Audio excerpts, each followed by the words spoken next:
दोस्तों, क्या हालचाल है? होप सारे बढ़िया हो गए। तो भाई आज हम स्टार्ट करने जा रहे हैं चैप्टर नंबर 2 पोल साइंस का। जैसा कि आपको पता है पहले चैप्टर में यार मुझे एक चीज़ ना बहुत मस्त लगी पोल साइंस की। तो यहाँ पे चीज़ें आपको बहुत ही आराम से समझाई गई हैं। इस नोट्स के थ्रू मैं आपको समझाने वाली हूँ तो चैप्टर पूरा, ठीक है। किसी ने अगर पिछले चैप्टर की वीडियो नहीं देखी है तो वो देख सकते हैं। अगर आपने पढ़ रखा है ऑलरेडी तो वेल एंड गुड। स्टार्ट करते हैं सेकेंड चैप्टर से। थोड़ा सा वैसे हम थोड़ा सा रिकैप कर लेते हैं कि पहले चैप्टर में क्या किया था। अगर थोड़ा सा रिकैप करें तो लास्ट में हमने जो फर्स्ट चैप्टर पढ़ा था वो था हमारा कॉन्स्टिट्यूशन। अब बोलोगे मैम ये चैप्टर दूसरा पढ़ रहे हैं, इसमें आप रिकैप क्यों करा रहे हो? बस थोड़ा सा कनेक्ट ताकि आपको याद भी आ जाए और साथ में आप इसको आगे से साथ साथ में हम चल सकें, ठीक है। कनेक्ट करना ज़रूरी है, वरना कोई फ़ायदा नहीं होगा। पहला चैप्टर पढ़ लिया फिर बाद में आपको याद नहीं, है ना। तो चैप्टर हमने जो पढ़ा था वो अपना कॉन्स्टिट्यूशन, ठीक है। हमने पहले चैप्टर में देखा कि कॉन्स्टिट्यूशन क्या होता है, ठीक है, वो क्यों ज़रूरी है और कैसे क्या प्रोसीजर होता है बेसिकली। कि अगर कॉन्स्टिट्यूशन में कुछ कानून है या फिर अगर एक डेमोक्रेटिक कॉन्स्टिट्यूशन है वहाँ पर लोग डिसाइड करते हैं तो वो कैसे डिसाइड करते हैं, इलेक्शंस वगैरह होते हैं, ठीक है, गवर्नमेंट बनती है। फिर हमने लास्ट में देखा कि जो गवर्नमेंट है उसके ऊपर कुछ लिमिटेशंस भी डाली गई हैं। हाँ तो भाई राइटिंग के थोड़ा सा माफ़ कीजिएगा, राइटिंग हमारी ऐसी है, ठीक है। तो हमने चैप्टर 1 में क्या पढ़ा, थोड़ा सा इसमें मोटा मोटा मैंने लिख दिया यहाँ पे कि कॉन्स्टिट्यूशन जो है, ठीक है, कॉन्स्टिट्यूशन का मीनिंग पढ़ा, ठीक है, कि भाई कॉन्स्टिट्यूशन होता क्या है। अब वो कानून है, कायदे कानून है जो कुछ ज़रूरी है हमारे देश के लिए। अब क्यों ज़रूरी है उसकी नीड पड़ी कि उसके बिना जो होंगे क्राइम्स वाइम्स होना शुरू हो जाएंगे भाई, क्योंकि लोगों के पास कुछ ज़्यादा ही खुली छूट होगी, ठीक है। तो हर एक की मेंटालिटी हमें पता नहीं है ना, हर एक थोड़ी सा सत्यवादी पैदा होंगे तो फिर उस टाइम पे प्रॉब्लम हो सकती है, क्रिएट हो सकती है। ऐसे बहुत सारी और भी बहुत सारी जो रीजंस हो सकते हैं जिनकी वजह से कॉन्स्टिट्यूशन जो है वो हमारे लिए वो होना ज़रूरी है, ठीक है। अभी मैं ज़्यादा नहीं बताऊंगी क्योंकि हमने पूरा चैप्टर 1 में पढ़ा है ये डिटेल में, ठीक है। प्रोसीजर हो गया बेसिकली कि भाई कैसे सारा काम हो रहा है। अगर कॉन्स्टिट्यूशन में अगर जो हम जनता है वो चूज़ करती है लोगों को जो आगे जा कर के कानून बनाएंगे, तो वो कैसे चूज़ करेंगे, ठीक है, क्योंकि कुछ लोग होते हैं जो कानून बनाते हैं। अब वो लोग कौन होंगे, क्योंकि लोगों के तो अलग अलग नज़रिए हैं। इस देश में इतनी आबादी है, उन लोगों को चुनने के लिए क्या प्रोसीजर है, इलेक्शन का प्रोसीजर है, ठीक है। तो वो हमने देखा था। फिर हमने देखा कि भाई जब गवर्नमेंट इलेक्ट हो जाती है तो वो कुछ भी नहीं कर सकती, ठीक है। कुछ लिमिटेशंस जो होती हैं वो हमेशा गवर्नमेंट पे रहती हैं। लिमिटेशन यानी एक दायरे में रह करके सरकार को काम करना होता है। वो कोई भी कानून नहीं बना देगी, क्योंकि उन्होंने कोई भी कानून बना दिया जो कि हमारे लिए गलत होगा। कि भाई मान लो कि तुम अपने धर्म को नहीं कर सकते, ठीक है, तुम अपने धर्म को नहीं प्रैक्टिस कर सकते, आपको अपना धर्म छोड़ना पड़ेगा। अगर मैं एग्जांपल दे रही हूँ कि अगर कोई ऐसा लॉ निकल गया तो वो तो हमारे लिए प्रॉब्लम होगी ना। या फिर अगर आप पढ़ नहीं सकते, एजुकेशन बंद करवा दिएगा लड़कियों की या लड़कों की, ठीक है, ठीक है, गेम्स बंद करा दी लड़कों की या किसी भी जेंडर की। I am not doing any discrimination at all, I am just telling you कि कोई भी ऐसी चीज़ उन्होंने बना के रख दी हमारे सामने, हमें दिक्कत होगी फिर। तो कुछ लिमिटेशंस होती थी और लिमिटेशंस अलग अलग तरीक़ों से हो सकती हैं, ठीक है। पहला तरीका होता है फंडामेंटल राइट। कुछ हमारे जो हक है ना वो हमसे सरकार तक नहीं छीन सकती, या तो अगर छीनने हो तो बहुत बहुत नेक्स्ट टू बहुत मुश्किल है, बहुत ज़्यादा मुश्किल है, ठीक है। उसे पूरा से ये जो संविधान है वो बदलना पड़ेगा। बदलना नहीं मतलब अमेंड करना पड़ेगा, यानी चेंज करना पड़ेगा, इसमें चेंजेस लाने होंगे, ठीक है। तो ऐसे कुछ फंडामेंटल राइट्स हैं जो देश के हर सिटीजन को दे दिए गए हैं, ठीक है, देश के हर सिटीजन को दे दिए गए। वही हम इस चैप्टर में पढ़ने वाले हैं कि हमारे जो इंडियन कॉन्स्टिट्यूशन है उसमें हमें ऐसे कौन से राइट्स दिए गए हैं, ठीक है, जो हमारी वे ऑफ लिविंग भी इजी करेगा, ठीक है, हमें इंश्योर करेगा कि हम सेफ हैं। और यही राइट्स जो है गवर्नमेंट भी हमसे नहीं छीन सकती, ठीक है। तो इसके अब यहाँ पे नोट्स के थ्रू मैं आपको समझाऊंगी, ओके। कोशिश पूरी रहेगी कि आपको एकदम आसान भाषा में समझा सकूं। कोई भी तकलीफ वकलूफ हुई, कुछ नहीं समझ आया तो भाई मैसेज कर देना, ठीक है। इधर कमेंट बॉक्स में आप ठोक दो अपना मैसेज, ठीक है। चलो पहला आता है आपके पास बिल ऑफ राइट्स। तो अब बिल ऑफ राइट्स क्या होते हैं?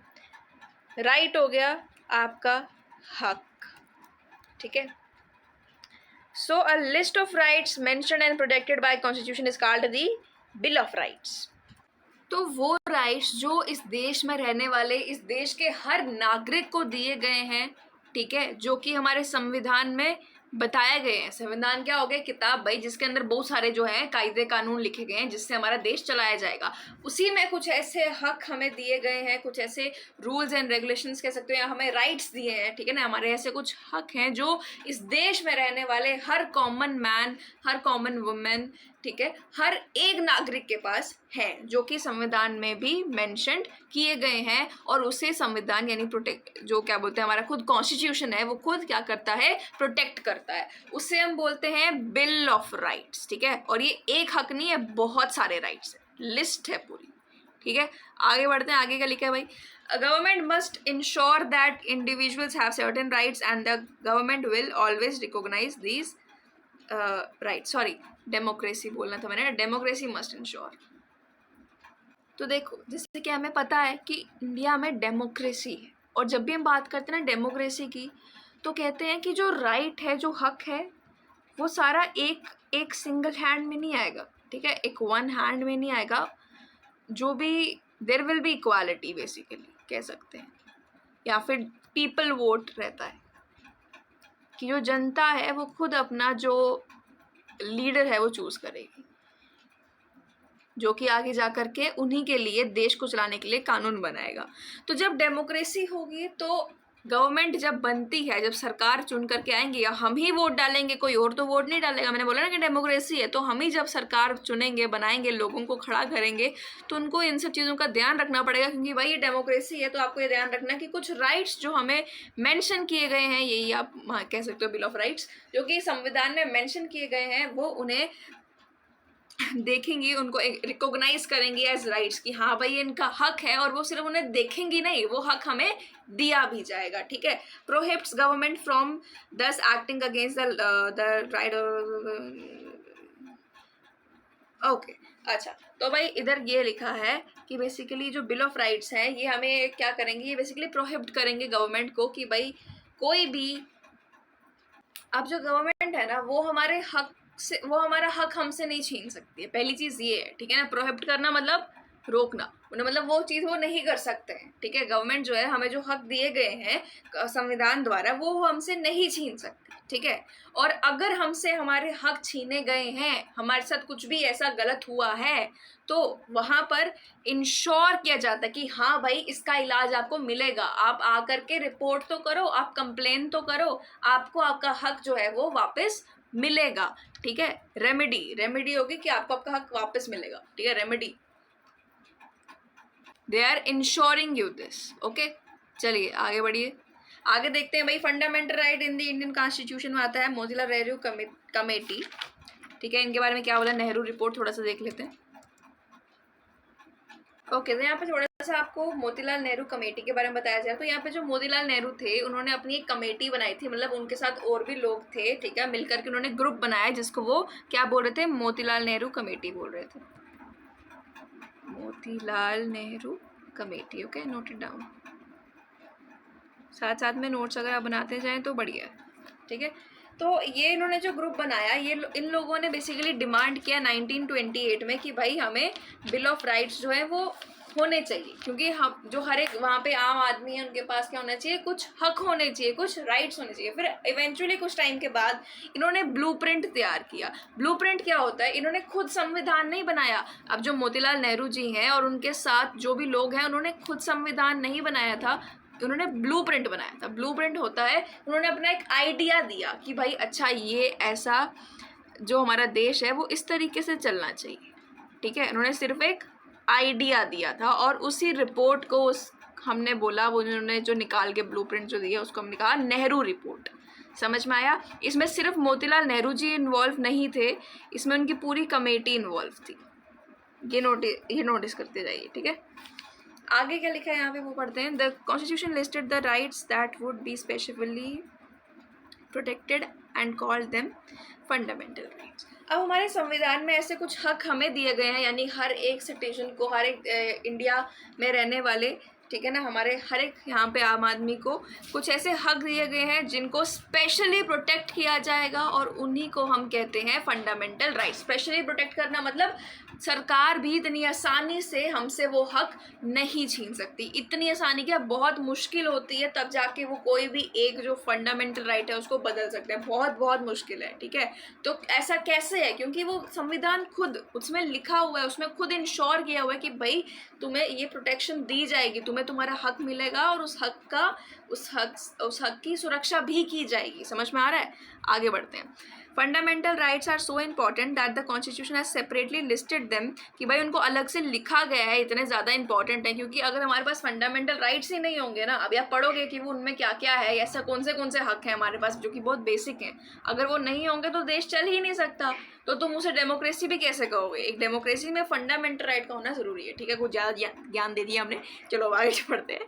And made special provisions of for their protection, कि भाई अलग उन्होंने स्पेशल क्या बोलते हैं स्टेटमेंट्स दिए कि भाई इनकी प्रोटेक्शन की जाएगी। कॉन्स्टिट्यूशन में क्लियरली लिखा गया है कि ये तुम्हारा राइट है, तुमसे कोई नहीं छीन सकता, ठीक है। आगे बढ़ते हैं, जो भी एक्सेप्शंस वगैरह होंगे वो हम आगे जाके देखेंगे। The fundamental rights, okay same line लिख दी गाइस, नहीं सेम लाइन नहीं है।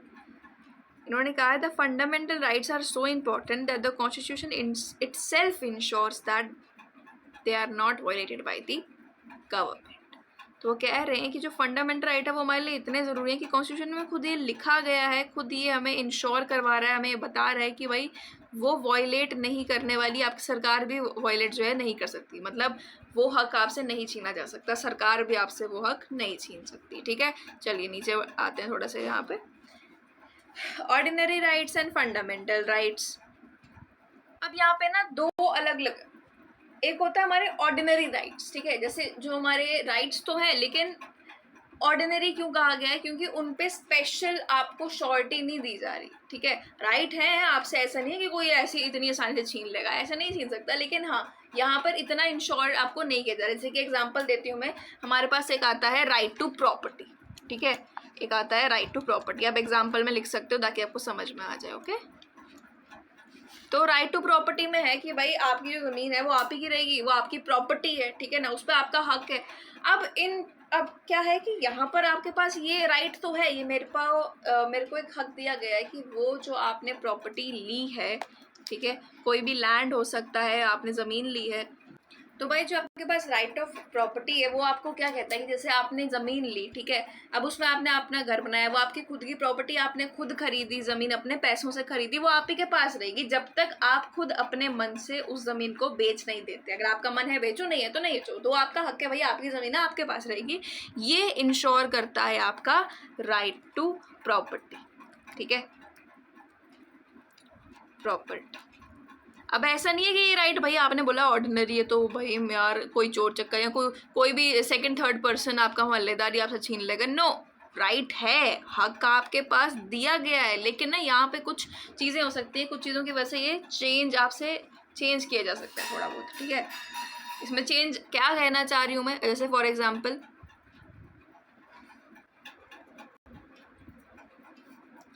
गवर्नमेंट को जो है रोड बनवानी है, ठीक है, रोड बनवानी है, यहाँ पे अच्छी खासा एक मतलब हाईवे बनवाना है, ठीक है, और एक आपका ही जो घर है वो इस रास्ते के एकदम बीच में आ रहा है, मतलब इसको एकदम ऑब्स्ट्रक्ट कर रहा है काइंड ऑफ, ठीक है। तो यहाँ पर गवर्नमेंट का, अब देखो, अब आप अगर कहोगे कि भाई नहीं मेरे को अपना घर यहाँ पे एक टाइम पे नहीं फंडामेंटल राइट हुआ करता था आई गेस, बट ये फिर फंडामेंटल ऐसे इसलिए निकाल दिया क्योंकि लोगों ने अपना हक जमाना शुरू कर दिया कि भाई नहीं हमारी प्रॉपर्टी है, आप कैसे इसको तोड़ सकते हो, नहीं ऐसा हो नहीं सकता, हम तो वही रहेंगे। तो इसकी वजह से क्या होता कि सरकारी काम जो था वो रुक रहा था। अब इनको भाई हाईवे बनवाना है, ऐसा थोड़ी वो तुमसे तुम्हारे मुफ्त में ज़मीन ले लेंगे, नहीं। अब इस मामले में जब ज़रूरी है, हमारे देश के भले के लिए ज़रूरी है, तो वो आपसे क्या करेंगे, वो आपसे कहेंगे कि आप अपना घर जो है वो कहीं और जाके आप सेटल हो सकते हैं और अब बदले में आपको पूरा अमाउंट पे करेंगे, ठीक है ना, वो आपको पैसे देंगे बदले में। तो इन्हीं को कहते हैं ऑर्डिनरी राइट्स। समझ में आया थोड़ा सा क्लियर हुआ? अब आगे देखो पढ़ के देखते हैं यहाँ पे क्या लिखा है। Ordinary legal rights are protected and enforced by ordinary law ठीक है। वो कह रहे हैं कि जो ये कुछ लीगल राइट्स होते हैं जिनको प्रोटेक्ट किया जाता है, जैसे हमारा जो कानून नॉर्मल कानून है, फंडामेंटल राइट हो गए जहाँ पे बड़ी ज़्यादा शॉर्टी 100% की भाई कोई नहीं छीन सकता, पर ये जो कानून है, नॉर्मल कानून है, इनसे प्रोटेक्ट करेंगे ऐसा नहीं है, अभी वो बात चलेगा आगे। बट कुछ केसेस में ये इसमें बदलाव आ सकते हैं, जैसे मैंने आपको एग्जाम्पल दी थी। फंडामेंटल राइट्स होते हैं वो प्रोटेक्ट किए जाते हैं, उनको तो गारंटी भी दी जाती है कि भाई हमारे जो कॉन्स्टिट्यूशन है, संविधान ने गारंटी दी गई है कि वो आपसे कोई नहीं छीन सकता, ठीक है। जैसे यहाँ पे राइट ऑफ प्रॉपर्टी थी, तो वो हमारा फंडामेंटल राइट नहीं था, तो वो छीन लिया, वो एक छीन भी नहीं कर सकते, लेकिन वो आपसे ले ली गई प्रॉपर्टी, ठीक है। इस केस किसी केस में कोई भी एक एक्सेप्शन थी और वो बाय गवर्नमेंट ही हुआ, ठीक है ना, कोई भी सेकंड थर्ड पर्सन उठ करके नहीं आ गया, और ना ही वो आ सकता है, कोई भी आपका मल्लेदार नहीं आ करके आपसे ज़बरदस्ती आपकी प्रॉपर्टी छीन सकता है, नहीं, आपके पास राइट टू प्रॉपर्टी है, आप जा करके कंप्लेन करेंगे तो लॉ आपका साथ देगा, कानून आपका साथ देगा, ठीक है। ऑर्डिनरी राइट्स में भी चेंज्ड बाय लेजिस्लेचर, लेजिस्लेचर होगा जो कानून बनाने वाले लोग हैं, ठीक है ना, सरकार में या सरकार जो है वो बदल सकती है, ठीक है ना, वो आपके लिए थोड़ा सा चेंज ला सकती है by ordinary process of law making, अपने प्रोसेसेस के थ्रू। लेकिन जो फंडामेंटल राइट्स होते हैं वो नहीं बदले जा सकते, उनको बदलना नियर टू इम्पॉसिबल काम है, उनको बदलने के लिए आपको पूरा संविधान ही बदलना पड़ेगा, उसमें बदलाव लाने पड़ेंगे, ठीक है। Judiciary has powers and responsibility to protect the fundamental rights from violation by action of government. By judiciary जो होते हैं, जुडिशरी आपका तीसरा ऑर्गन, तीसरा पार्ट आता है यहाँ पे गवर्नमेंट का, ठीक है, सरकार का। इधर आते हैं कोर्ट कचेरी हो गया ना, जो भी high court, supreme court, local court, district court, ये सब जुडिशरी में आते हैं। अब इनके पास ये पावर भी है और इनकी रिस्पॉन्सिबिलिटी भी है कि वो हमारे फंडामेंटल राइट्स की रक्षा करें, और अगर गवर्नमेंट कोई भी केस में हमारे साथ अगर कुछ भी ऐसा कर रही कि भाई वो अगर फंडामेंटल राइट बदल रही है, कुछ भी गलत हो रहा है ना, तो यहाँ पर ये इनकी जिम्मेदारी, इनके पास पावर भी है। फिर क्या पावर है वो देखते हैं आगे। By the actions of government, executive as well as legislative action can be declared illegal by the judiciary if these violate the fundamental rights or restrict them in any unreasonable manner। कि भाई unreasonable हो गया, कि भाई कोई reason ही नहीं है, अगर तुम सरकार होकर के बस तुमने मेजॉरिटी ले ली, तुम अगर पैसे खिला रहे हो, ठीक है, मैं पिन पॉइंट नहीं कर रही किसी को, मैं जेन्युइनली से एग्जांपल दे रही हूँ कि तुमने पैसे खिला दिए सबको मेजॉरिटी के साथ, तुम कह रहे हो कि भाई अब मैंने फंडामेंटल राइट ये वाला इनका छीन लेना है, कौन सा वाला, अच्छा मान लो इक्वालिटी का मैं सब बराबर नहीं होंगे, मेरे लिए ये इंसान नीचा है, ये इंसान ऊंचा है, मतलब ये ज़्यादा, इसको ज़्यादा इंपॉर्टेंस देंगे, इसको कम देंगे, और रीज़न कोई भी नहीं दिया, ठीक है, कोई रीज़न नहीं दिया, खुले मेजॉरिटी के साथ ऐसा कुछ कर रहे हैं, तो यहाँ पे आपको सीधा देख रहे हैं कि ये अनरीजनेबल मैनर में हमसे हमारा हक छीन रहे हैं। अब वो आम आदमी कहा जाएगा जिसको तुम इंपॉर्टेंस नहीं दे रहे हो, उसके साथ तुम अत्याचार करोगे, वो तो गलत हो गया ना। तो यहाँ पर जो कोर्ट कचेरी जो है, इनके पास इतनी पावर है, अगर भाई ये कोई लेजिस्लेचर जो है, लेजिस्लेटिव, देखो पहले ये बता देती हूँ आपको कि अगर ऑर्गन है आपके पास लेजिस्लेटिव, ठीक है, अगर वो ऐसी हरकत कर रहा है तो उनके जो ये हरकतों को आप इल्लीगल जो है ये बोल सकती है जुडिशरी, ठीक है, डिक्लेयर कर सकती है इल्लीगल, और उनके खिलाफ एक्शन ले सकती है, मतलब रोक भी सकती है अगर वो कुछ ऐसा कर रहे हैं, चाहे वो लेजिस्लेटिव करे या एग्जीक्यूटिव करे, ठीक है। सो ये बेसिकली लेजिस्लेटिव, एग्जीक्यूटिव और जुडिशरी हमारे पास 3 ऑर्गन्स होंगे, ठीक है, गवर्नमेंट। क्लियर हो गया। अब आगे बढ़ते हैं, जरा फंडामेंटल राइट्स में बोलूँ, फंडामेंटल राइट, तो भाई फंडामेंटल राइट्स हैं क्या, इसमें कौन से हक हमें मिलते हैं। सबसे पहला जो आता है आपके पास वो आता है right to equality. Right to equality का मतलब है equality before law. Equality before law क्या हो गया भाई, कि हर एक इंसान कानून के सामने एक बराबर है। फॉर एग्जाम्पल, अगर किसी ने खून किया, ठीक है, अगर किसी ने, भाई चाकू बनाना तो आता नहीं, कहाँ जाऊंगी मैं ड्राइंग में, अगर किसी ने, हाँ तो भाई अच्छा, एक बंदा अगर किसी ने किसी का खून कर दिया, किसी बंदे ने, ठीक है, वो नॉर्मल बंदा, कोई ट्रेडर मान लो, कोई नॉर्मल एक व्यापारी है, मामूली सा, ठीक है, एंड ऑन द कॉन्ट्रे उसी का थोड़ी देर बाद एक और इंसान ने जो है मर्डर किया। अब ये बंदा अमीर भी है, बहुत रिच भी है, बड़ा मोटा पैसा है इसके पास, कोई भी कुछ भी लगा लो, ठीक है ना, बहुत बड़ी एक फिगर है ये, और ये एक मामूली इंसान है, इसको सज़ा मिल गई और इसको सज़ा नहीं मिली क्योंकि इसने पैसे से रिश्वत दे दी। ऐसा नहीं हो सकता, समझ में आ रहा है, ऐसा नहीं हो सकता। फंडामेंटल राइट में पहला जो राइट था वो था राइट टू इक्वालिटी। आपको हर एक अगर लिखा है इक्वालिटी बिफोर लॉ, अगर कोई कानून बनाया गया है कि भाई अगर किसी ने किसी का खून किया है वो गलत है तो इसके लिए तुम्हें सज़ा मिलेगी, तो चाहे वो कोई भी हो, चाहे वो अमीर हो गरीब हो, जैसा मर्जी हो, सज़ा मिलेगी, मतलब मिलेगी। और दूसरी चीज़, अगर मान लो कि कोई ऑन द कॉन्ट्री किसी को ऐसी पकड़ लिया और वो निर्दोष है, तो भाई इक्वालिटी, अब चाहे वो गरीब इंसान हो या वो अमीर इंसान हो, अगर निर्दोष है तो उन्हें निर्दोष साबित किया जाएगा, जस्टिस देंगे वो आपको, ठीक है। या फिर सॉरी, यहाँ पे ना मोर प्रिसाइजली आप ये देखेंगे, जस्टिस से ज़्यादा प्रिसाइजली आप देखो तो वो इक्वालिटी ग्रांट कर रहे हैं। देयर इज़ इक्वालिटी, समानता है, चाहे कोई अमीर हो गरीब हो, कुछ फ़र्क नहीं पड़ता, जैसा मर्जी कानून है। मैंने एग्जांपल तो सिर्फ एक की दी, मर्डर जैसे क्राइम्स की दे दी, कोई भी कानून है, सब कानून के सामने जैसा मर्जी कानून हो, जैसा मर्जी लॉ हो, जैसा मर्जी व्यक्ति हो, भाई हर एक पर कानून लागू होगा, हर एक पर कानून लागू होगा। आगे बहुत रिपीट कर रहे हैं हम यहाँ पे। Equal protection of loss. अब जैसे कोई भी कानून बनाया गया है, ठीक है, कोई भी हमारे हक दिया गया है, ठीक है, तो हर एक इंसान को जो भी हक दिया गया है उसकी प्रोटेक्शन भी की जाएगी, ठीक है।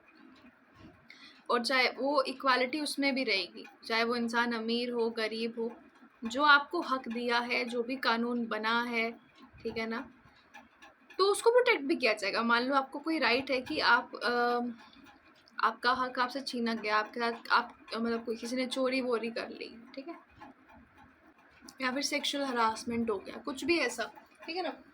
जस्ट जैसे मैं इमेजिन बोल रही हूँ, जैसे सपोज है सिनेरियो है, तो आपके लॉज वायलेट हुए, ठीक है, आपका हक आपसे छीना गया, तो वहाँ पर भी इक्वालिटी। वहाँ पे ऐसा नहीं कि अगर हमारे कोई भी चीज़ में अगर हम पैसे में लो हैं तो वो देखा जाएगा कि भाई तुम तो गरीब हो, तुम्हारा ये हक अगर तुमसे छीना भी गया है तो हम तुम्हारे हक को नहीं प्रोटेक्ट करेंगे, ऐसा नहीं कह सकते वो कि भाई हम तुम्हारे हक को प्रोटेक्ट नहीं करेंगे, ये उनके पास नहीं है। उनको जो मर्जी इंसान हो भाई, protection will be there.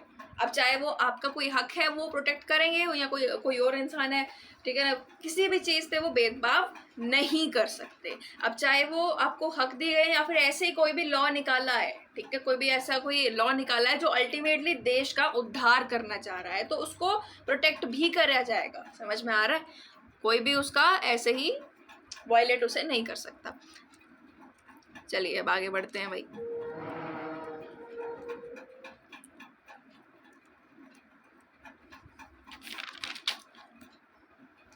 Prohibition of discrimination on the grounds of religion, race, caste, sex or place of birth, equal access to shops, hotels, wells, tanks, bathing gets, roads etcetera, ये सब आपके पास राइट टू इक्वालिटी में ही आ रहा है कि भाई कोई भी आपके साथ भेदभाव नहीं कर सकता, ठीक है, आपके धर्म के नाम पे आपसे भेदभाव नहीं कर सकता, भाई तुम इस धर्म से हो, हम, ठीक है ना, हमारा धर्म ज़्यादा ऊंचा है, ऐसा कोई नहीं कर सकता। ये आपके पास हक है अगर कोई ये सब हरकतें कर रहा है, क्योंकि देखो ये राइट टू इक्वालिटी के अंडर कैसे है, दिमाग लगाओ थोड़ा सा। वो बोल रहे हैं कि भाई मैं इस धर्म का हूँ, तू इस धर्म का है, मेरा धर्म ज़्यादा ऊंचा है, तो ये एक तरीके से इक्वालिटी नहीं है यहाँ पर, ठीक है। सेम ट्रीट नहीं किया जा रहा सबको, डिस्क्रिमिनेशन हो रहा है कि नहीं हो रहा है, भेदभाव हो रहा है।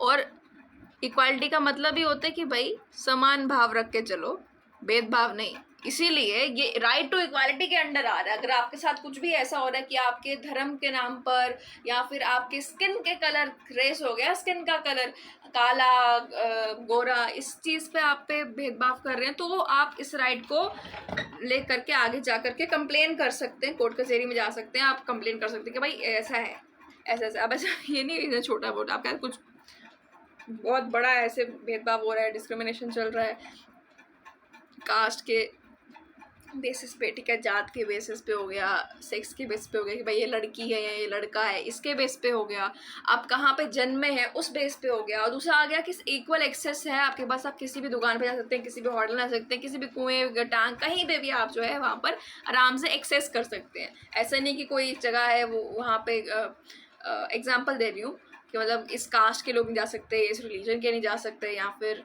ठीक है ना, गोरे लोग ही जा सकते हैं, काले नहीं जा सकते, ऐसा कुछ नहीं है भाई। इक्वल एक्सेस है, सब जा सकते हैं, इंजॉय करो आराम से, ठीक है। तो ये आपका राइट टू इक्वालिटी में आ जाता है। आगे आता है equality of opportunity in public employment, कि भाई इक्वालिटी है, हर कोई इंसान को जो भी बनना है वो बन सकते हैं, उनको कहीं पे भी एम्प्लॉय होना। एम्प्लॉयमेंट क्या होता है कि भाई कहीं पे जॉब लगना। तो ऐसा नहीं है कि आपकी किसी भी चीज़ को देख करके आपसे भेदभाव किया जाएगा, सबके पास इक्वल चांसेस हैं। आप मेहनत करिए, आगे बढ़िए, कोई नहीं रोक रहा, ठीक है। आगे देखते हैं abolition of untouchability. Abolition of untouchability जो है वो किया गया था, क्यों किया गया था कि जो अनटचेबिलिटी का सिस्टम हुआ करता था, ठीक है, कुछ लोगों के साथ भेदभाव किया जाता था, उन्हें अनटचेबल कंसीडर करते थे कि भाई ये अछूत है, ठीक है, इसको टच नहीं करना, टच करेंगे तो हम कहते हैं ना, ये पिड्ढे हो जाएंगे या गंदे हो जाएंगे, ठीक है। तो ये जो सिस्टम था ये एक्चुअली गलत था और ये राइट टू इक्वालिटी के अगेंस्ट था। भाई कहाँ समान ट्रीट कर रहे हो, तुम खुद को बड़ा समझ रहे हो, दूसरे को अछूत समझ रहे हो। इसलिए इस राइट जो भी ये सब दिमाग में जो हो आइडिया, दिमाग में आइडिया ना अलग बात है, असली में जब ये होता था और ये बहुत बड़े स्केल पे होने लगा तो ये नुकसान दे रहा था, इसलिए इसको हटा दिया गया। अनटचेबिलिटी के सिस्टम को, हाँ अब वर्ड याद है मेरे को, इस सिस्टम को हटा दिया गया। फिर आगे आता है एबोलिशन ऑफ टाइटल्स इन, ये अंडर आर्टिकल 18 है, नोट करते जाओ, आर्टिकल 18 के अंडर है ये एबोलिशन ऑफ टाइटल्स। जैसे आपको अब जैसे कि जो ये टाइटल्स है ना, डॉक्टर हो गया, देन इंजीनियर, आपने मेहनत करी, ये सब टाइटल्स तो चलते हैं, लेकिन आप अपने नाम के आगे इसमें हैवी टाइटल्स नहीं लगा सकते। जैसे कि पहले होता था ना कि भाई आप बोलेंगे कि आपने, जैसे आपका नाम अगर है नेहुल, ठीक है, तो Nehul king, Nehul queen, sorry Nehul queen कहाँ से हो गया, रिया क्वीन, जैसे राजा महाराजों वाला जैसे जो टाइटल्स हुआ करते थे पहले, वैसे आप टाइटल्स नहीं लगा सकते। इसका भी एबॉलिशन किया गया। क्यों? क्योंकि ये सामने वाले तो बाकियों से खुद को अलग करने के लिए, अपने आप को या ऊंचा दिखाने के लिए, ऐसे करने के लिए, ये गलत होगा, ये इक्वालिटी के खिलाफ होगा, ठीक है। तो सबको इक्वल ट्रीट किया जाए, इसको मद्देनजर रखते हुए एबोलिशन ऑफ टाइटल्स हुए। उसके आगे आप देखते हैं तो जो आर्टिकल 17 है ना, उसके अंडर अनटचेबिलिटी को हटाया गया था। मैंने आपको बता दिया अनटचेबिलिटी क्या होती है, छूत का सिस्टम हुआ करता था। फिर आर्टिकल 14 के अंदर आपके पास इक्वालिटी आ गई कि सबको एक समान ट्रीट किया जाए। आर्टिकल 15 के अंदर राइट अगेंस्ट डिस्क्रिमिनेशन आता है कि भाई आपके साथ कोई भी भेदभाव, या अभी हमने ऊपर पढ़ा, ठीक है ना, किसी भी धर्म जात के नाम पर हो रहा है तो आप जो है आगे जा करके रिपोर्ट कर सकते हैं, क्योंकि आपको हक है कि आपके साथ डिस्क्रिमिनेशन नहीं हो सकता इन सब चीज़ों के बेसिस पे, ठीक है। आगे आता है आर्टिकल 16 में आपको बोलता है कि हर एक के पास इक्वल अपॉर्चुनिटी है किसी भी गवर्नमेंट जॉब में अप्लाई करने के लिए, ठीक है। हर एक के पास इक्वल अपॉर्चुनिटी, कि भाई ऐसे नहीं कि आपको कोई भी जॉब में जाना है, आपको कोई भी जॉब करनी है, कोई भी काम करना है, वो डॉक्टर बनना चाहते हैं, इंजीनियर बनना चाहते हैं तो बनो, कोई मना नहीं कर रहा, करो मेहनत करो, एग्ज़ाम सब दे सकते हैं, ठीक है। आगे भी कोई भी बढ़ सकता है, आपकी मेहनत के दम पे है, आप जॉब हासिल कर सकते हो। अब यहाँ पर ना एक एक्सेप्शन आ जाती है, ठीक है, इसी आर्टिकल में ही एक्सेप्शन आ जाती है। इससे पहले आप खुद बोलें, इसमें खुद मेंशन किया गया है कि जो रिजर्वेशन है ना, रिजर्वेशन, तो ये रिजर्वेशन इक्वालिटी को ही कंसीडर यहाँ पे बताया हुआ है कि एक्सेप्शन आ जाती है। रिजर्वेशन में होता है जो एजुकेशनल या सोशली बैकवर्ड क्लासेस जो होती हैं, जिसमें आप शेड्यूल कास्ट देख सकते हैं, ठीक है ना, शेड्यूल कास्ट। अब ज़रा देखिए, किसी ने डॉक्टर बनना है, ठीक है, आपको एग्जाम्पल से बताती हूँ। अब किसी ने डॉक्टर बनना है तो उसने एग्ज़ाम दिया, राइट, एग्ज़ाम दिया, सिलेक्ट हुआ, सीट निकली, ट्रेनिंग हुई, बन गया डॉक्टर। अब यहाँ पर रिजर्वेशन क्या कह रही है, बेसिकली कुछ सीट्स जो होंगी ना वो ऑलरेडी सेव या रिजर्व कर दी जाएंगी, बचा दी जाएंगी कुछ बेसिक कास्ट के लोगों के लिए, जिनको हम शेड्यूल कास्ट कहते हैं, ठीक है। अब ऐसा रिजर्वेशन क्यों आया? अभी मैंने कहा कि भाई सबके पास इक्वल अपॉर्चुनिटी है। बेसिकली होता है ऐसे, जैसे मैंने आपको कहा, अगर आपको किसी जॉब में जाना है तो आप जा सकते हैं, आप जॉब कर सकते हैं, अपना क्या बोलते हैं एग्ज़ाम करेंगे, एग्ज़ाम देंगे, आपको आपकी सीट निकल सकती है। लेकिन जो स्पेशल इनके लिए जो रिजर्वेशन लाई गई है, शेड्यूल कास्ट के जो लोग होते हैं ना, इनको एजुकेशनली एंड सोशली बैकवर्ड इसलिए कहा गया क्योंकि देखो मैं आपको इनकी हल्की सी स्टोरी बताती हूँ। इनको ना शूद्रास भी कह सकते हैं, इनकी शूद्रास कहा जाता था। और इनके साथ पहले ज़माने में या इवन अभी तक भी आप देखोगे ना, आप कहते ना कि आपने भी देखा होगा कई बार इन लोगों को ऐसे बोलेंगे माशे माशे समथिंग लाइक दैट, है ना। तो इनके साथ बहुत ज़्यादा डिस्क्रिमिनेशन हुआ है, भेदभाव बहुत ज़्यादा हुआ है। पुराने टाइम पे भी जो माना जाता है कि भाई शूद्रास जो हैं ये नीचे कहते ना एक लो लेवल लोग हैं, ठीक है।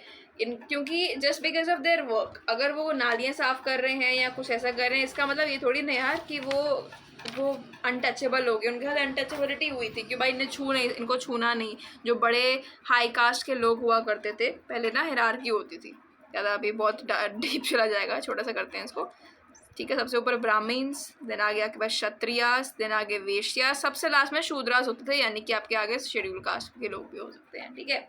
तो इनको इनके काम के वर्क के बेसिस पे ऐसे कर सकते हो, ठीक है। Purity of work something like that ऐसा था कि भाई ये नालियाँ वालियाँ साफ़ करते थे, ये एजुकेट करते थे लोगों को, मतलब पढ़ाते थे, टीचर्स होते थे, ये वॉरियर्स होते थे, ठीक है, जंग पे जाते थे, ये ट्रेडर्स थे, व्यापार वाला काम करते थे, और ये जो छोटा मोटा जो काम होता है ना ये वो करते थे। तो इस बेसिस पे इन पे बहुत ज़्यादा डिस्क्रिमिनेशन होता था कि भाई छोटा मोटा काम करते हैं, ये गंदे लोग हैं, इनको टच नहीं करना, इनकी शेडो भी नहीं पड़नी चाहिए, इनको पका हुआ खाना नहीं मिलेगा, इनको कच्चा खाना खाना पड़ता था। तो ऐसे ऐसे बहुत ज़्यादा जुल्म हुए हैं भाई गॉड इन पे, जिसके कारण आज जो है रिजर्वेशन कर दी गई है इनके लिए कुछ जॉब की सीट्स जो है वो ऑलरेडी रिजर्व कर दी गई हैं शेड्यूल कास्ट लोगों के लिए, ठीक है। समझ में आ गया। आगे बढ़ते हैं भाई राइट टू फ्रीडम की ओर। राइट टू फ्रीडम आर्टिकल 19 के अंडर आपके पास आ जाएगा, ठीक है। चलो फटाफट से देखते हैं इसमें क्या है। आपके पास फ्रीडम दिया गया है कि आपको आज़ादी दी गई है, किस किस चीज़ की देखते हैं।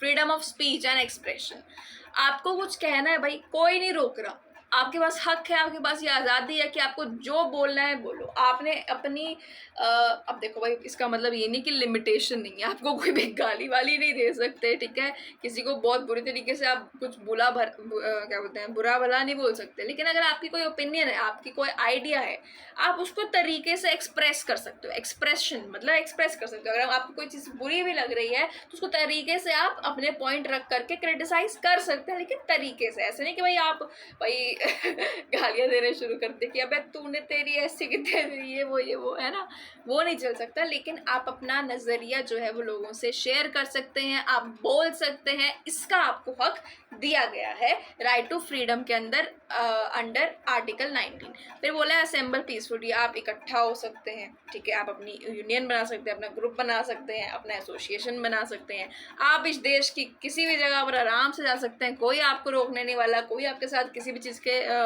बेसिस पे जो है वो भेदभाव नहीं करने वाला, ठीक है। आप कहीं पे भी इस देश के किसी भी पार्ट में जा कर के सेटल हो सकते हैं, ठीक है ना, मतलब वहाँ पे अपना प्लॉट वॉट ले सकते हैं, रह सकते हैं, राइट।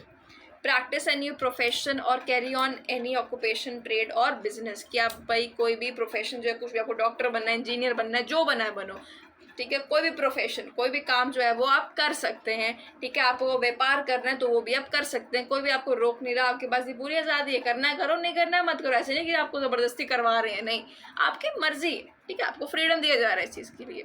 आगे देखो, protection and respect of conviction for offences. अब यहाँ पे क्या दिया गया है, ज़रा ध्यान से सुनना मेरी बात, कि भाई अगर आपके ऊपर कोई जुल्म किया जा रहा है तो उसके रिस्पेक्ट में, यानी कि आप जुल्म की रिस्पेक्ट नहीं, आपकी प्रोटेक्शन की जाएगी, ठीक है। अब यहाँ पे कौन से ऑफेंस की बात की जा रही है, कौन से चीज़ की बात की जा रही है, कि कौन सी इनइक्वालिटी, कौन सा कुछ पर्टिकुलर चीज़ें हैं, उनको ज़रा ध्यान से देखते हैं। कि भाई आपके साथ कुछ गलत हो रहा है तो उसके अगेंस्ट में अगर आप कंप्लेन करते हो तो आपकी प्रोटेक्शन की जाएगी, ठीक है। तो जो आर्टिकल 20 है ये इसे इंश्योर कर रहा है। अब किन किन चीज़ों के खिलाफ, कुछ इसमें वो स्पेसिफिकेशन डाल रहे हैं। ऐसा नहीं है कि इसके अलावा अगर कोई और आपके साथ जुल्म किया गया, कुछ भी आपका भगवान ना करे कभी हो, किसी के साथ अगर होता है तो इसकी प्रोटेक्शन नहीं की जाएगी, करी जाएगी, लेकिन आर्टिकल 20 में जितने जो क्राइम्स हैं, जो गलत काम है ना, उनके खिलाफ होगी, ठीक है। और उन्हीं के बारे में अभी आप स्क्रीन पर देख रहे हैं। पहला आता है डबल जियोपैथी। इसका मतलब क्या होता है मेरे को पता नहीं है, मैं ये प्रोनाउंस ठीक से कर रही हूँ कि नहीं।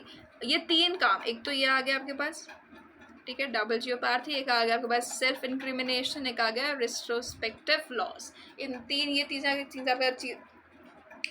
ये तीन चीज़ें अगर आपके साथ हो रही हैं तो आप इनके खिलाफ आवाज़ उठा सकते हैं, ठीक है। और ये आर्टिकल 20 के अंडर आती है, ठीक है। ये बेसिकली आपका अगर गलत हो रहा है, आपके राइट्स आपसे साथ छीने जा रहे हैं, तो आर्टिकल 20 के अंडर आती हैं। आप इसके अंडर आप जो है आगे जाके कंप्लेन कर सकते हैं। तो भाई आप कह सकते हैं कि मेरा जो राइट है मेरे से छीना गया, तो वो आपकी प्रोटेक्शन जो है वो करेंगे, आपके हक को आपको वापस देंगे। डबल जियोपैथी जो है उसमें क्या लिखा गया है, उसमें क्या लिखा है वो देखते हैं ज़रा, एक second. Okay, you can't be tried or punish twice for the same crime. अगर एक इंसान ने क्राइम किया, ठीक है, कोई भी चोरी चकारी करी, ठीक है, अब उसको एक बार सज़ा मिल गई, अगर उसने कोई बड़ी चोरी की उसको 1 साल की सज़ा मिल गई। अब ऐसा नहीं कि भाई वो बाहर आया फिर 1 महीने बाद वापस उसको आप अरेस्ट कर दोगे, बोलोगे कि भाई तूने क्या बोलते हैं चोरी की थी। अरे भाई उसको 1 साल की मिल गई है, वापस से उसी क्राइम की एक और बार सज़ा नहीं मिल सकती। हाँ, ये बात अलग है अगर उसी सेम पर्सन ने पहले चोरी की थी, ठीक है, उसको 1 साल की सज़ा मिल गई, ठीक है, 1 ईयर की सज़ा मिल गई। अब वो वापस से करेगा चोरी, फिर आप उसको 1 साल की सज़ा दे सकते हो। लेकिन एक ही बार उसने किया वो क्राइम, उसके लिए जब सज़ा मिल गई है तो वो दोबारा से उसे नहीं मिल सकती। इसका मतलब ये होता है डबल जियोपैथी। अगर आपके साथ हो रहा है, अब अगर आपके साथ ये हुआ, अगर किसी के साथ ये हुआ, तो वो जा करके कह सकता है कि भाई आर्टिकल 20 के अंडर मेरे साथ ये गलत हो रहा है, तो मेरे को मेरा हक दीजिए, जो कि मिलेगा भी। आगे देखते हैं, सेल्फ इंक्रिमिनेशन होता है, you can't be forced to testify against yourself और एडमिट गिल्ट। आपको कोई ज़बरदस्ती आपके ऊपर ज़ोर ज़बरदस्ती नहीं कर सकता कि भाई आपको जो है खुद को गिल्ट मानना है, ठीक है, कि भाई आपको कोई डरा धमका करके ये नहीं मनवा सकता कि हाँ भाई अगर आपको किसी केस के लिए आपको अरेस्ट कर दिया, ठीक है, अब मान लो वहाँ पर जो पुलिस वाले हैं आपको डरा धमका रहे हैं, ठीक है, कि भाई अब चुपचाप करके मान जा, नहीं तो तेरी फैमिली को ये कर दूंगा, इसको ये कर दूंगा या वैसे वैसे कर दूंगा, ठीक है, कुछ भी ऐसा वैसा का आप पे ज़ोर ज़बरदस्ती करके आपको कह रहे हैं कि जो गुनाह है वो अपने सिर पे ले ले, तो वो ये जो आपके साथ है ये गलत हो रहा है। और ये आर्टिकल 20 के अंडर आप इसको बोलेंगे सेल्फ इंक्रिमिनेशन, ठीक है, तो इसके खिलाफ आप आवाज़ उठा सकते हैं, आपको उठानी भी चाहिए, और ये आपका आर्टिकल 20 में आ जाएगा। तो यहाँ पे आपका जो हक है वो रिस्टोर किया जाएगा, वो आपको आपका हक दिया जाएगा, ठीक है। आगे अदर इस पर रेट्रोस्पेक्टिव लॉस, फिटे मुंह मेरी अंग्रेजी का रेट्रोस्पेक्टिव लॉस, ओके। जो रेट्रोस्पेक्टिव लॉज होते हैं उसमें क्या लिखा हुआ है, you can be punished for something that was not a crime when you did it. For example,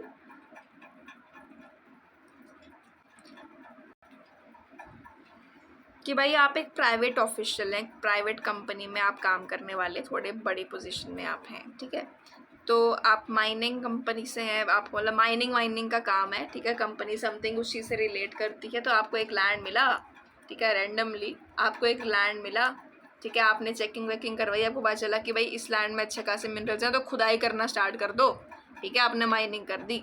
अब आफ्टर सम 20 ईयर्स कोई ऐसा लॉ निकलता है, ठीक है, आपने जिस जगह पर माइनिंग करवाई थी, ठीक है, जो खुदाई करवाई थी, उस जगह पे ये कानून 20 साल बाद, ऐसे 20 साल बाद ये आपने किया, उसके बाद 20 साल बाद गवर्नमेंट ने ये कानून निकाल दिया कि भाई उस जगह पर कोई भी खुदाई नहीं करने वाला, ठीक है। वो हक जो होगा वो सिर्फ और सिर्फ गवर्नमेंट कंपनीज या गवर्नमेंट ऑफिशियल्स के पास होगा। कोई भी प्राइवेट कंपनी वाला कोई भी ऐसा जो इंसान है वो वहाँ पे माइनिंग नहीं कर सकता। सिर्फ एक एग्जांपल दे रही हूँ, उसमें आप कुछ भी आप मेरे आप बोलोगे नहीं प्राइवेट तो कर ही नहीं सकते, कोई भी मेरा गलती भाई हाथ जोड़ के माफ़ी है, सिर्फ एग्जांपल दे रही हूँ ताकि आपको समझ में आए, ठीक है, सिर्फ सपोज करवा रही हूँ, कुछ भी सच नहीं है इसमें, ओके, एग्जाम्पल दे रही हूँ। तो अब आपने बोलोगे कि भाई अब आपको कोई पकड़ के ले जाए, बोले कि भाई इस लॉ के अंडर तूने यहाँ पर खुदाई की थी, आप बोलोगे कि भाई मैंने 20 साल पहले की थी, तब तो कोई ऐसा कानून भी नहीं था कि इस जगह पे कोई कर नहीं सकता। तो यहाँ पर आपके साथ गलत हो रहा है ना, क्योंकि आपने जब ये कानून बन गया ना, उसके बाद अगर किसी ने उस जगह पर जाकर के माइनिंग करी, वहाँ पे वो करने की कोशिश करी, तो उसको सज़ा मिलेगी। लेकिन आपने तब किया था जब ये कानून बना भी नहीं, ठीक है। तो यहाँ पर अगर किसी के साथ ऐसा हो रखता है तो वो रेट्रोस्पेक्टिव लॉस के अंदर आ जाएगा, ठीक है। तो वो आर्टिकल 20 के अंदर ही आता है, ये 3 चीज़ें आती है। तो आप इसके खिलाफ जो है वो यहाँ पे जो है बता सकते हो कि भाई मेरे साथ गलत हो रहा है। तो बेशक ये लाइन छोटी थी, लेकिन इसका मतलब थोड़ा बड़ा था, ये पूरे समझना ज़रूरी भी था।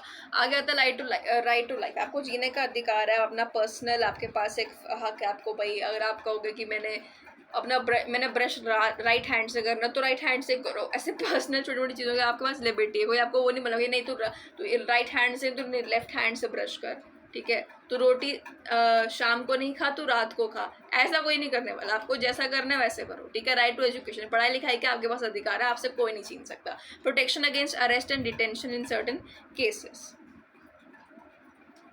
तो भाई इसको शॉर्टली अगर डिफाइन करूँ तो आपको कोई भी बिना किसी अर्जी, बिना किसी रीज़न के जो है वो अरेस्ट वगैरह नहीं कर सकता। अगर ऐसा किया गया है तो आपके पास ये राइट है।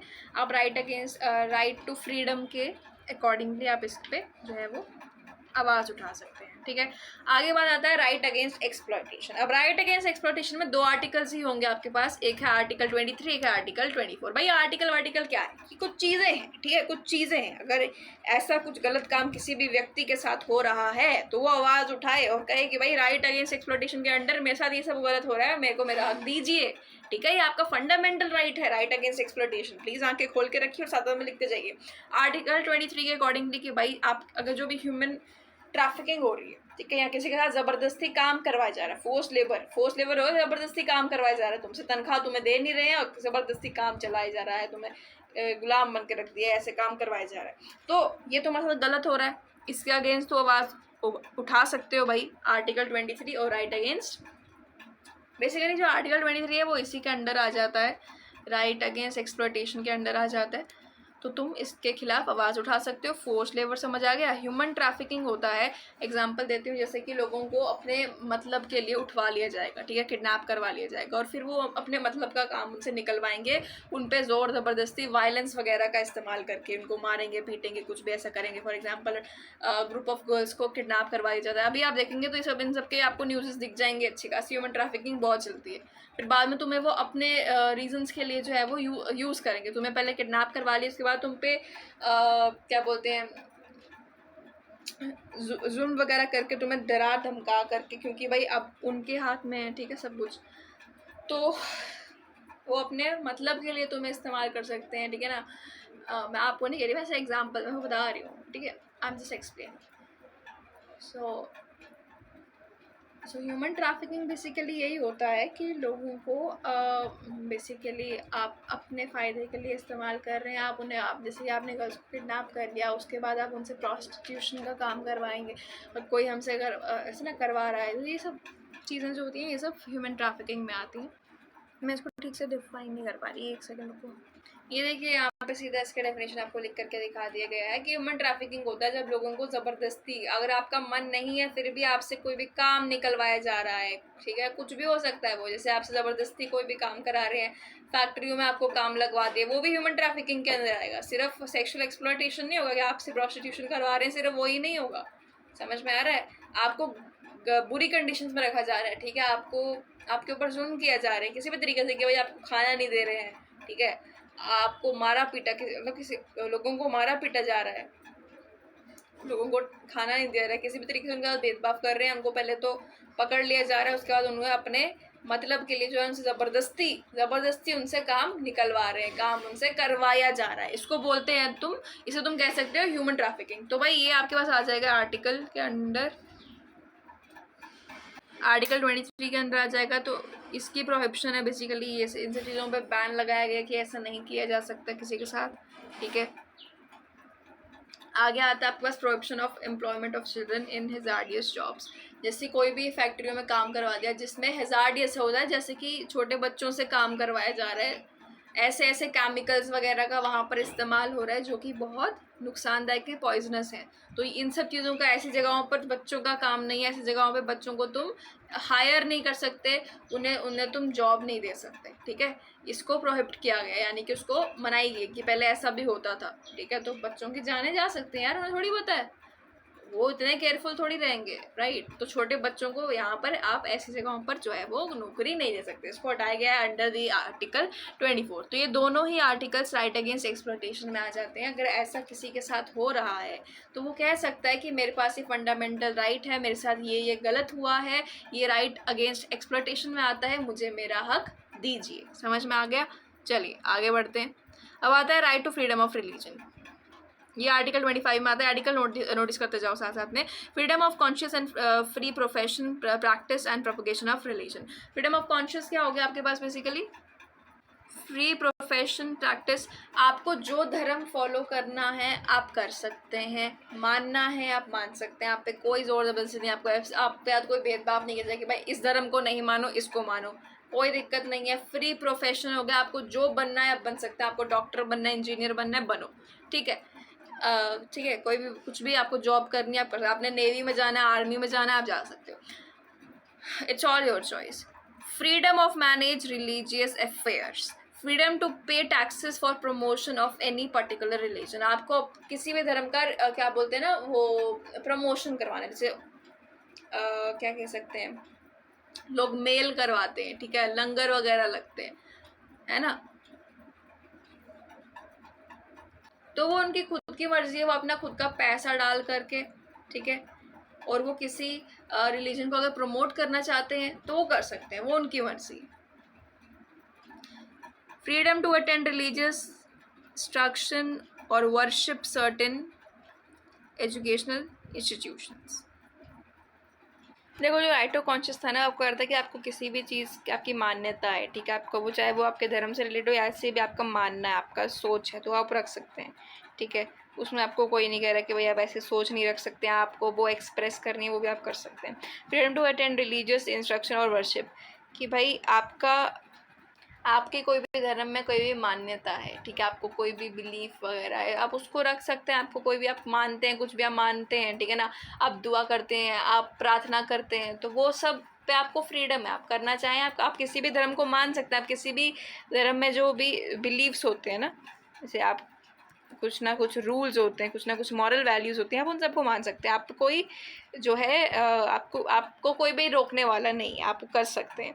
आगे सडन एजुकेशनल इंस्टीट्यूशन, ऐसे बहुत सारे क्या बोलते हैं बिल्डिंग्स हैं, ऐसी बहुत सारी जगहें हैं आपको जहाँ पे किसी पर्टिकुलर धर्म के बारे में जानने को काफ़ी ज़्यादा मिलेगा। तो ऐसा जगहों पे आप जा भी सकते हैं, खुद भी बिल्ड करवा देंगे भाई, ठीक है। तो तुम बनवा भी सकते हो। और ऐसे किसी जगह पर मान लो स्कूल बनाया है, ठीक है, कॉलेज बनाया है, यूनिवर्सिटी बनाया है, तो वहाँ पे जा भी सकते हो और किसी भी धर्म के बारे में जान भी सकते हो। समझ में आया? आगे आते हैं cultural and educational rights. Protection of language culture of minorities, कि आपके कोई भी जो आर्टिकल 29 के अंडर जो अभी आपका लैंग्वेज है उसको प्रोटेक्ट किया जाएगा। कोई भी आपको उस चीज़ पे आप बोल सकते हैं अपनी भाषा आराम से, कहीं पे भी जाकर के देश के किसी भी कोने में आपको कोई भी रोकने वाला नहीं है, ठीक है। आपका जो भी कल्चर है आप उसको प्रोटेक्ट कर सकते हैं। स्पेशली जो माइनॉरिटीज़ होते हैं, कुछ ऐसे आपके तौर तरीके, आपके जो धर्म में हो सकता है या आप, ठीक है ना, आपका जो कल्चर है आप उसको, कल्चर में बहुत सारी चीज़ें आ जाएंगी, आपकी भाषा आएगी, आपकी जो भी वहाँ की फेमस डिशेस हैं, आपकी मान्यताएं, आपके तौर तरीके हैं, रस्में वगैरह, उन सबको अगर आप स्पेशली जो माइनॉरिटीज़ हैं जहाँ पे ज़्यादा लोग नहीं हैं उनकी कास्ट के, ठीक है ना, तो उस चीज़ को भी प्रोटेक्ट कर सकते हैं, ठीक है। आप उसका प्रचार प्रसार भी कर सकते हैं, कोई नहीं रोक रहा आपको, ओके। आगे बढ़ते हैं। Freedom to manage religious affairs, freedom to पे,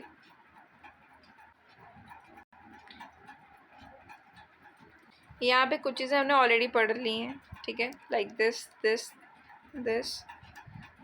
ये भी पढ़ा था। आगे आता है राइट टू कॉन्स्टिट्यूशनल रेमेडीज़। इसमें आ जाता है आपके हाथ कोई भी आपका राइट जो वो वायलेट हो रहा है, आपका कोई भी फंडामेंटल राइट कि भाई आपसे इक्वालिटी से ट्रीट नहीं किया जा रहा आपको, ठीक है, आपका डिस्क्रिमिनेशन हो रहा है, कुछ भी ऐसा, तो आप वो आगे जा कर के कोर्ट में जा करके उसकी कंप्लेन कर सकते हैं, उसके खिलाफ आवाज़ उठा सकते हैं, वो राइट अगेंस्ट कॉन्स्टिट्यूशनल रेमेडीज में आ जाएगा। Right to move to the courts to issue direction writs for enforcement of rights, वही जो मैंने आपको अभी कहा। आगे क्या हो सकता है, ओवरव्यू ऑफ राइट्स। इसमें क्या लिखा है, वही जो आपको मैंने पहले बताया था यार कि कॉन्स्टिट्यूशन ने क्लियरली बताया हुआ है कि भाई इसमें बताया गया है, लिखा गया है सामने सामने, कह रहे हैं कि कॉन्स्टिट्यूशन जो है गवर्नमेंट है, सरकार जो है वो नई नई स्कीम ला सकती है, योजनाएं ला सकती है, ठीक है, ताकि वो हमारे जो समाज में रहने वाली जो कुछ पार्ट्स हैं, कुछ तरीके के जो लोग हैं, वो शांति से रह सके और उनकी जो कंडीशन है वो दिन बर दिन अच्छी बनाई जा सके, जैसे कि बच्चों की, वुमेंस की और सोशली और एजुकेशनली बैकवर्ड क्लासेस जैसे कि शेड्यूल कास्ट वगैरह हो गए, ठीक है। इवन जो आर्टिकल 16 जो है उसमें बताया गया है कि जो कॉन्स्टिट्यूशन है उन्होंने कहा है, क्लियरली बताया गया है कि जो रिजर्वेशन की पॉलिसी है उसको आप ये नहीं कह सकते कि भाई इक्वालिटी नहीं है। उसमें आपको रीज़न दिया गया है क्योंकि भाई वो रिजर्वेशन उन लोगों के लिए है जिनके साथ डिस्क्रिमिनेशन काफ़ी टाइम से होता आ रहा है, एंड इवन आज भी होता है कुछ हद तक, राइट। तो इस उनके लिए जो है ये रिजर्वेशन लाई गई है। उल्टा आप देखो कि यार इनको हमेशा से अपॉर्चुनिटी नहीं मिली है, इनको हमेशा दबाया जाता था, इनसे इनका हक छीनते थे कि भाई तुम ऐसा नहीं करते, तुम ऐसा नहीं करते क्योंकि तुम लो कास्ट से हो, ठीक है, तुम लो लेवल पीपल हो, तुम्हारा जो काम है उनसे डिस्क्रिमिनेशन होता था। तो एक तरीके से इनको इक्वल अपॉर्चुनिटी देने के लिए रिजर्वेशन सिस्टम लाया गया, ठीक है। फिर right to freedom of speech and expression is subject, बाकी ये सब मैंने ऑलरेडी बता दिया कि भाई स्पीच और एक्सप्रेशन का राइट है, असेंबल होने का राइट है, लेकिन एक तरीके से, ऐसा नहीं कि भाई कहीं पे भी जाकर तुमने लड़ाई कर दी शुरू एंड है ना वॉयलेशन स्टार्ट कर दी, पत्थर मारने शुरू कर दिए, कुछ भी ऐसा, या स्पीच में आपने गाली देने शुरू कर दी अपनी नज़रिए को बताने के लिए, तो कुछ भी वैसा नहीं करना, एक लिमिट रहती है एक चीज़ की, ठीक है। और अगर उस लिमिट में नहीं रह जाएगा तो फिर सरकार हमारे ऊपर जो है वो एक्शन ले सकती है। आगे आता है प्रिवेंटिव डिटेंशन। प्रिवेंटिव डिटेंशन में बेसिकली क्या होता है, कहते हैं कि भाई ऑर्डिनरी क्या होता है, जब भी कोई इंसान कोई गुनाह करता है तो उसे अरेस्ट किया जाता है, लेकिन कुछ एक्सेप्शंस हैं। देखो प्रिवेंटिव डिटेंशन में ना थोड़ा सा अलग होता है, कह रहे हैं कि कभी कभार एक इंसान को अरेस्ट इसलिए भी किया जा सकता है कि सिंपली अगर ऐसा लगता है गवर्नमेंट को कि ये इंसान जो है ये लाइकली बहुत ज़्यादा चांसेस हैं कि अभी आगे जा कर के ये कुछ जो है गड़बड़ करने वाला है, कुछ अनलॉफुल एक्टिविटी के अंदर एंगेज होने वाला है, ठीक है, कोई भी बहुत बड़ा क्राइम कमिट करने वाला है, ठीक है, तो वो उन्हें जो है अरेस्ट कर सकती है और इसी को हम प्रिवेंटिव डिटेंशन कहते हैं, ठीक है।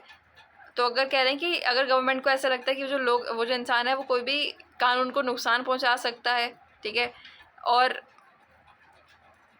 इसीलिए सुख शांति बनाए रखने के लिए उस इंसान को कुछ देर के लिए अरेस्ट जो है वो किया जा सकता है, हालांकि वो सिर्फ 3 मंथ्स तक है, उससे ज़्यादा एक्सटेंड नहीं हो सकता, ठीक है। अब राइट्स ऑफ एक्सक्यूज्ड, अगर किसी को एक्यूज़ किया गया, मतलब किसी को अगर पकड़ा गया तो उसके बाद भी कुछ हक है, ऐसा नहीं कि भाई यहाँ पे बोलोगे मैम अभी तो किसी को भी पकड़ा देंगे, नहीं, पहले तो उसका कुछ तो ऐसा प्रूफ होगा, कुछ ऐसी चीज़ें हो रही हैं जिसकी वजह से आप किसी को अरेस्ट कर रहे हो, ठीक है ना। प्रिवेंटिव ऐसे डिटेन नहीं कर सकते, हो सकता है उसने कहीं पे ऐसा सुनने में आया हो या कुछ प्रूफ्स मिले हो हल्के फुल्के ना, कुछ ऐसे जिससे वो सस्पेक्ट कर रहे हैं कि हाँ यार हो सकता है ये बंदा कुछ आगे जा करके ये कुछ गुनाह करने वाला है, इसलिए उसको पकड़ के जेल में डाल देते हैं। स्पेशली उन केसेस में जब कोई बहुत बड़ा काम, कोई बहुत बड़ा फंक्शन ऑर्गेनाइज किया कुछ हो रहा होता है, ठीक है, देश में, तो जो ऑलरेडी हो सकता है जिन्होंने क्राइम वगैरह कर रखा था पहले, अभी नहीं किया है, या फिर कुछ ऐसे लोगों को जो है वो ऑलरेडी वो डिटेन कर देते हैं कुछ देर के लिए, ताकि जो है उस टाइम पे केओस ना मच जाए, कुछ कहते हैं कि है ना कोई गुनाह बना नहीं कोई करें उन लोगों से जिनसे सस्पेक्ट किया जा रहा है कि वो कर सकते हैं, ठीक है। To ensure a fair trial in the courts the constitution has provided 3 rights. ये तीनों मैंने आपको पढ़ाए थे, ठीक है, ये तीनों मैंने आपको पढ़ाए हैं अभी जस्ट पहले कि भाई सेम सज़ा, सेम कानून के लिए आप सेम गुनाह के लिए आपको 2 बार सज़ा नहीं मिल सकती, बार सज़ा नहीं मिल सकती, अरे ब्ला ब्ला। तो ये आपको मैंने पढ़ाए हैं, फिर भी डाउट होगा तो आप कमेंट सेक्शन में पूछ सकते हैं, बता देंगे भाई, कोई दिक्कत नहीं है। आगे बढ़ते हैं यहाँ पे, freedom of faith and worship. Freedom of religion also includes the freedom of conscious. अभी हमने पढ़ा था, अभी कि आप अपने धर्म को, किसी भी धर्म को मान सकते हैं, इसमें आपके पास फ्रीडम ऑफ कॉन्शियस भी है कि आपके कोई भी बिलीफ, आपकी कोई भी मान्यता, आपकी कोई भी सोच है, आप उसको रख सकते हैं, आपको किसी ने मना नहीं किया, ठीक है। अब कुछ लिमिटेशंस है यहाँ पर, जैसे कि गवर्नमेंट को अगर ऐसा can impose restrictions on the practice of freedom of religion in order to protect public order, morality and निकाली है health. Okay, it is an unlimited right. The government can interfere in religious matters for rooting out certain social evils. The Constitution does not allow forcible conversions. Constitution में ऐसा कहीं पे भी लिखा है कि भाई किसी को ज़बरदस्ती उसका धर्म नहीं बदलवा सकते, ठीक है।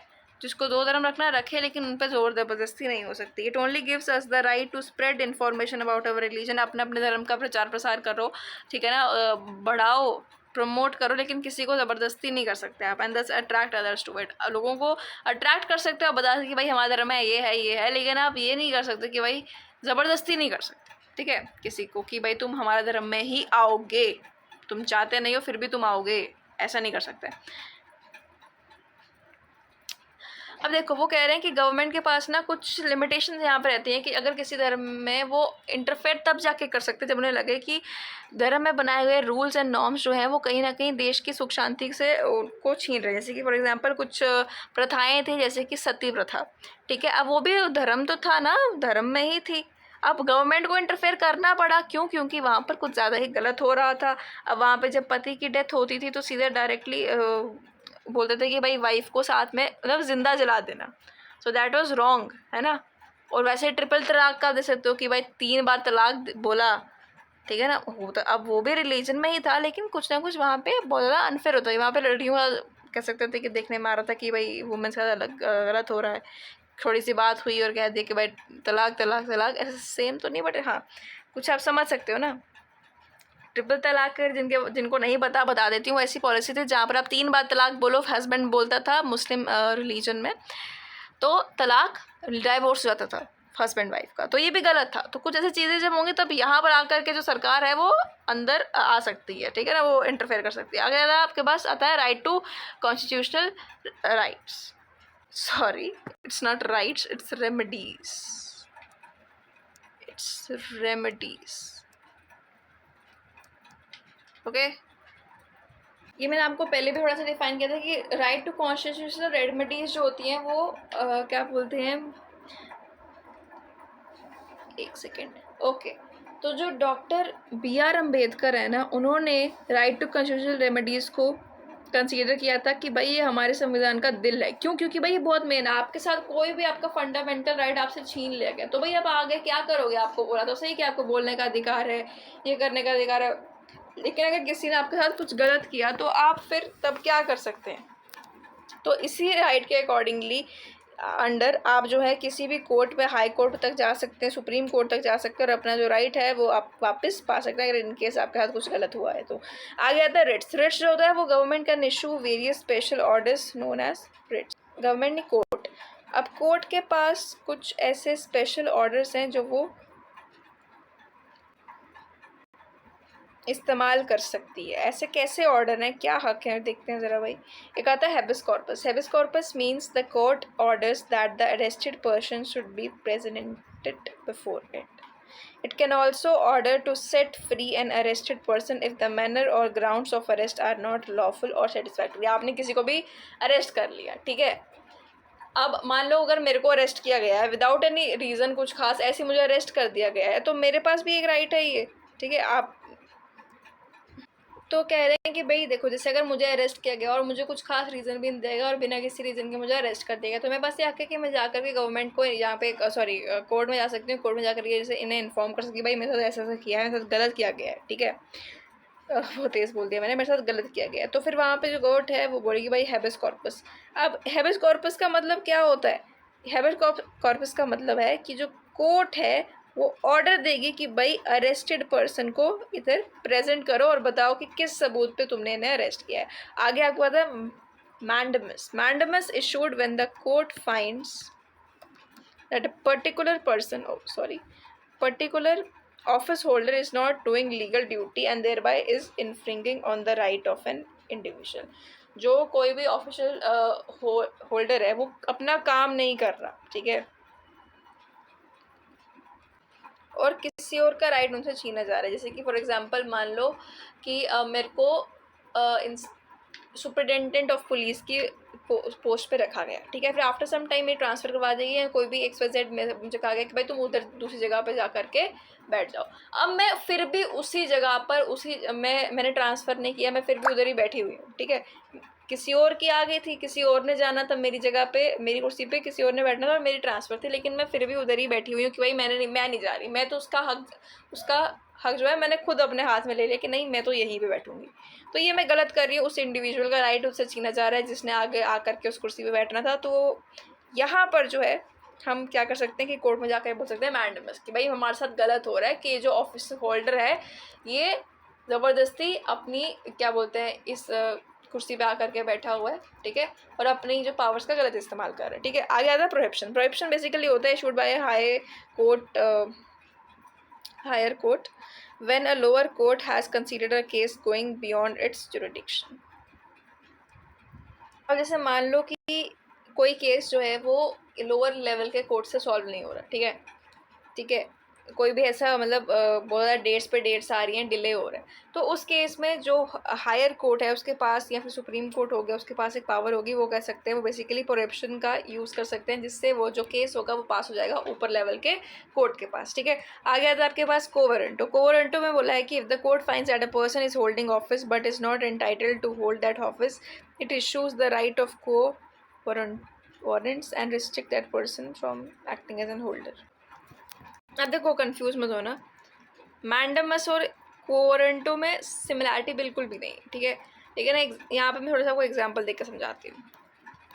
उसमें था कि मैंने भाई सामने वाले का राइट भी छीना था क्योंकि मैं उसी कुर्सी में बैठी थी और उस बंदे की टर्न थी कि भाई अब वो आ रहा है कि तो मैं नहीं जा रही, ठीक है, तो मैं उसका राइट भी छीन रही थी। लेकिन यहाँ पे कुछ हो रहा है, यहाँ पे कह रहे हैं कि अगर कोर्ट को ऐसा पता चलता है कि एक इंसान जो है वो ऑफिस को होल्ड कर रहा है बट उसके पास ये हक नहीं है, वो फिर भी उस जगह पे उस पोजीशन पे अपना हक जमाए बैठा है, तो वो कोवरेंटो का इस्तेमाल करके उसे वहाँ से निकाल सकते हैं। फॉर एग्जांपल मैंने किसी पुलिस एग्जांपल दे रही हूँ, ठीक है, फॉर एग्जांपल मैंने किसी पुलिस वाला जो बंदा है उसको मैंने अपने घर पे छुपा दिया, ठीक है, उसको अंदर कर मतलब कुछ भी छुपा दिया, हाइड कर दिया किसी भी तरीके से, और खुद मैं नकली पुलिस बन के आ गई, ठीक है ना, आपने देखा भी होगा फिल्म वगैरह में, है ना। तो मैं असली में मेरे पास ये राइट्स नहीं है, इसको थे उसके बेसिकली मैंने उसको किडनैप कर दिया, ठीक है, किडनैप करवा दिया, बट मैं खुद उसका राइट लेकर के बैठी हूँ, मैं खुद नकली पुलिस वाला बन के आ गई। तो ये आता है को वारंटो के अंदर। अगर कोर्ट को उसका पता चलेगा तो वो को वारंटो का इस्तेमाल करते मेरे को सीधा मेरी पोजीशन नहीं थी वो, मैं तो नकली पुलिस ऑफिसर थी, तो वो मेरे को सूटेबल सज़ा दे सकती है और उस इंसान को उसका हक वापस दे सकती है जिसको मैंने किडनैप करवाया, ठीक है। आगे था सर्चरी। सर्चरी का बेसिकली होता है under this writ the court orders a lower court or another authority to transfer a matter pending before it to the higher court.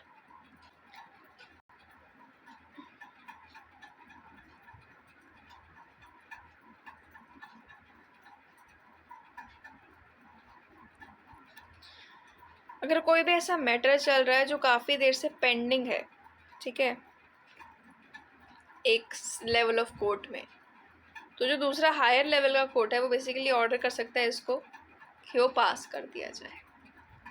अब यहाँ पे मेरे से गलती हो गया, बोलोगे कि मैंने सेम ही बोल दिया था प्रोहिबिशन में और सर्जरी का मतलब ये होता है, प्रोहिबिशन का हमने गलत बता दिया। प्रोहिबिशन का बेसिकली ये होता है कि ऐसा कोई भी केस जैसे कि आपको अगर जो लोअर कोर्ट है उसके दायरे में उसकी पावर में नहीं है, लेकिन अगर मैं किसी केस में अपनी दायरे के बाहर जाने की कोशिश करूँ, लिमिट्स के बाहर जाने की कोशिश करूँ, कुछ भी ऐसा करूँ जो मेरे पावर जिसकी पावर मेरे पास नहीं है, ठीक है ना, अगर लोअर कोर्ट के पास पावर नहीं है लेकिन वो फिर भी वो कुछ वैसा कर रहे हैं, तो जो हायर कोर्ट है वो प्रोहिबिशन का इस्तेमाल करके लोअर कोर्ट को स्टॉप कर सकता है।